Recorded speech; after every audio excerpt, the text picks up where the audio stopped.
ये किताब है मेरे पास, हाउ प्राइम मिनिस्टर डिसाइड। 50 सालों से भी ज्यादा वक्त तक पत्रकारिता कर चुकी वरिष्ठ पत्रकार नीरजा चौधरी की लिखी।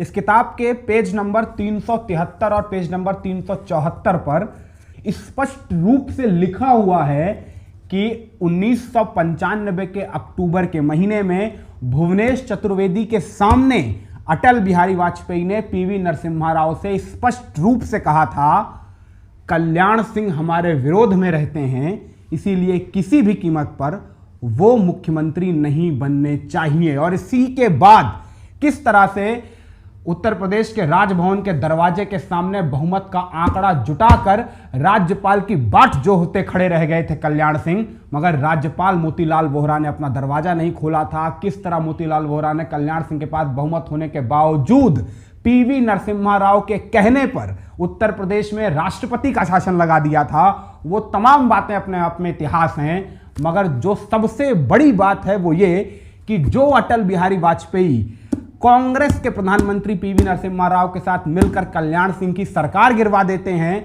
जो अटल बिहारी वाजपेयी राजनाथ को आगे कर कल्याण को कमजोर करते हैं, जो अटल बिहारी वाजपेयी खुली पत्रकार वार्ता में कल्याण सिंह के साथ संबंध को लेकर यह कहते हैं कि जनाब खीर और सेवई कबाब के साथ नहीं रह सकती है, जिस अटल बिहारी वाजपेयी से भिड़ने के खामियाजे के रूप में ही भाजपा के भीतर सुपरस्टार और हिंदू हृदय सम्राट की हैसियत हासिल कर चुके कल्याण सिंह को 1998-99 में भाजपा से निर्वासन झेलना पड़ जाता है, उन्हीं अटल बिहारी वाजपेयी का 2004 आते आते इतना हृदय परिवर्तन कैसे हो जाता है कि जिस कल्याण सिंह ने उन्हें सार्वजनिक रूप से ब्राह्मणवादी मानसिकता का शिकार करार दिया था, उसी कल्याण सिंह को वाजपेयी खुद गले में हार पहनाकर भाजपा के भीतर जबरदस्ती लेकर आते हैं, खुद माने मिन्नतें करके लेके आते हैं। यह बात चौंकाने वाली इसलिए है क्योंकि अटल बिहारी वाजपेयी के 60 बरस के सियासी सफरनामे पर गौर करेंगे तो वाजपेयी ने पार्टी के इतर के चाहे जिस भी दुश्मन को माफ किया हो, मगर पार्टी के भीतर अपने किसी भी दुश्मन को कभी माफ करना वाजपेयी की आदत में शुमार नहीं रहा है। फिर चाहे वो 60 के दशक में मधोक रहे हों, चाहे 70 के दशक में नानाजी देशमुख रहे हों, या 90 के दशक में किरण गोविंदाचार्य रहे हों, कतार में खड़ा कर सबका सियासी सरकलम किया था वाजपेयी ने। तो फिर कल्याण सिंह के किस वार के आगे वाजपेयी इतने धराशायी हो गए, इस कदर निढाल पड़ गए कि बरस 2004 आते आते जिस कल्याण सिंह को भाजपा से कभी खुद बाहर का रास्ता दिखाया था वाजपेयी ने, उसे दोबारा भाजपा के भीतर बुलाने के लिए विवश हो चुके थे वाजपेयी। आज वाजपेयी की जिंदगी के इसी अनकहे और अनसुलझे सियासी रंग से रूबरू कराएंगे आपको, बताएंगे आपको वाजपेयी की जिंदगी की सबसे कड़वी पराजय की अंतर्कथा। तो देखिए, असल में वाजपेयी के कल्याण सिंह की खातिर हुए इस हृदय परिवर्तन की वजह छिपी हुई है बरस 2002 के विधानसभा चुनावों के भीतर। जिन विधानसभा चुनावों में भाजपा से निकाले गए कल्याण सिंह ने अपनी अलग पार्टी बनाकर 403 की 403 विधानसभा सीटों पर अपने उम्मीदवार खड़े किए थे। जिन 403 उम्मीदवारों में से बमशक्कत 3 से 4 उम्मीदवार ही नतीजों में जीत हासिल कर सके थे। 403 में से 3 या 4 बस।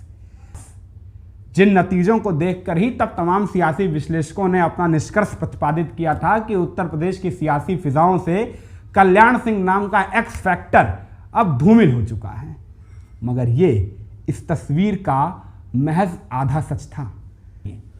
दरअसल यकीनन कल्याण सिंह की पार्टी ने विधानसभा चुनाव में जीत तो महज 3 या 4 सीटों पे ही दर्ज की थी, मगर कल्याण सिंह की पार्टी ने करीब 78 सीटों पर 2,500 से 3,000 वोट हासिल किए थे।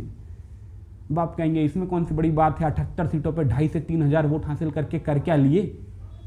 कर ये लिए कि जिन 78 सीटों पर कल्याण सिंह की पार्टी ने महज 2,500 से 3,000 वोट हासिल किए थे, उन 78 की 78 सीटों पर भारतीय जनता पार्टी महज 1,500 से 2,000 वोट से ही चुनाव हार गई थी।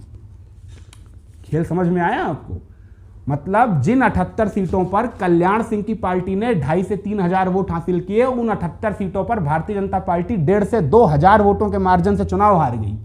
मतलब सोच कर देखिए, अगर कल्याण सिंह ने अलग पार्टी ना बनाई होती, वो भाजपा के भीतर ही होते तो ये जो उनकी पार्टी को हासिल किए हुए 2,500 से 3,000 वोट होते, ये भाजपा के खाते में चले जाते। और भाजपा जो 1,000-1,500 वोटों के मार्जिन से ये 78 सीटें हार गई, वो 78 की 78 सीटें 1,000-1,500 वोटों के मार्जिन से ही जीत चुकी होती।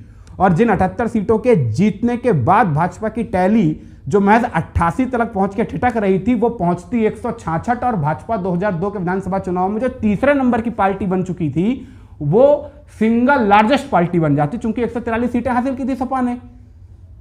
और अगर भाजपा उन चुनावों में सिंगल लार्जेस्ट पार्टी बनती 166 सीटों के साथ, तो केंद्र में तो वाजपेयी बैठे थे, भाजपा की सरकार थी, राज्यपाल भाजपा का था, बड़े आराम से उत्तर प्रदेश के भीतर भाजपा की सरकार बन जाती। मगर वो सरकार नहीं बन सकी। क्यों? चूंकि भाजपा की टैली ठिठक गई मात्र 88 पर। वो ठिठकी क्यों? क्योंकि भाजपा 78 सीटें हार गई। क्यों हार गई?